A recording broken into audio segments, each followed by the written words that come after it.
समझदार व्यक्ति वो नहीं है जो मंजिल की तरफ जा रहे रास्ते को एक बार की बंद देखकर वापस लौट जाए, बल्कि समझदार वो है जो मंजिल की तरफ जाने वाले दूसरे रास्ते की तलाश करे और अपनी मंजिल को पाले। और यही फर्क है भारत और चीन में। दरअसल कुछ ऐसा हुआ है कि कुछ महीनों पहले अमेरिका ने वेनेजुएला पर लगे प्रतिबंधों में ढील दी थी, जिसके बाद भारत और चीन दोनों ने जमकर वेनेजुएला से कच्चा तेल खरीदना शुरू किया। लेकिन कुछ ही महीनों बाद वेनेजुएला और अमेरिका में बात बिगड़ गई और अमेरिका ने उस पर पहले से भी ज्यादा कठोर प्रतिबंध लगा दिए। लेकिन प्रतिबंध लगने तक तेल का सबसे बड़ा खरीदार था चीन, वहीं भारत दूसरे नंबर पर था। लेकिन चीन ने जब देखा कि प्रतिबंध लग चुके हैं तो चीनी कंपनियां वेनेजुएला छोड़ने लगी। भारतीय कंपनियों को भी वापस लौटना पड़ा। लेकिन भारत ने हार नहीं मानी। भारत चीन की राह पर नहीं चला कि चीन से ही नहीं हुआ तो हम प्रतिबंध तोड़कर तेल कैसे ला सकते हैं। लेकिन भारत ने कहा तेल तो आएगा, ऐसे नहीं तो वैसे ही सही। इसीलिए भारत ने इसका एक जबरदस्त तोड़ निकाला। दरअसल भारत को पता चला कि रूस का बहुत सारा लोन बाकी है वेनेजुएला पर, क्योंकि रसिया वेनेजुएला की हमेशा से मदद करता आया है। रूस के दिए लोन की तारीख नजदीक थी।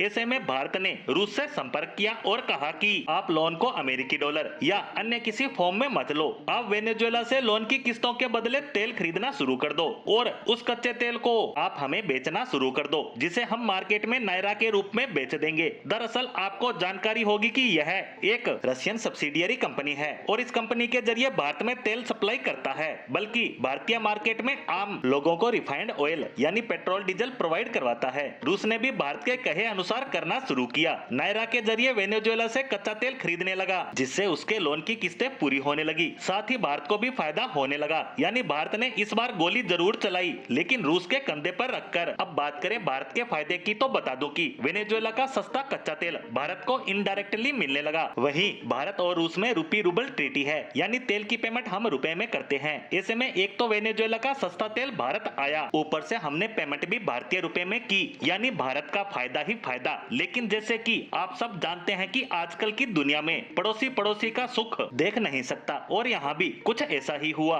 भारत का फायदा चीन को हजम नहीं हुआ और चीन के कुछ तेल ट्रेडर्स चीनी सरकार के समर्थन से भारत की चुगली करने पहुंचे अमेरिका के पास और कहा कि देखिए भारत आपके प्रतिबंधों को बाईपास कर रहा है, जिस पर अमेरिका ने जांच की और उसके बाद अब अमेरिका ने जो कहा है उसे सुनकर मानो चीन के मुंह पर जोरदार तमाचा लगा हो। अमेरिका ने कहा कि हमने कच्चा तेल खरीदने पर प्रतिबंध लगाया है, लेकिन रूस यहाँ अपने लोन को मोनेटाइज कर रहा है। वहीं भारत कच्चे तेल की खरीद कर रहा है रूस से, उसका वेनेजुएला से कोई संबंध नहीं है। इस तरह से देखा जाए तो भारत के लगाए दिमाग से भारत के साथ साथ रूस और वेनेजुएला को भी फायदा मिल रहा है। रूस को उसके दिए लोन की किस्तें भारतीय रुपए के रूप में मिल रही है और वेनेजुएला पर लगाए गए अमेरिकी प्रतिबंधों के बावजूद उसका तेल बिक रहा है और दूर बैठा चीन इस खेल को समझने का प्रयास कर रहा है।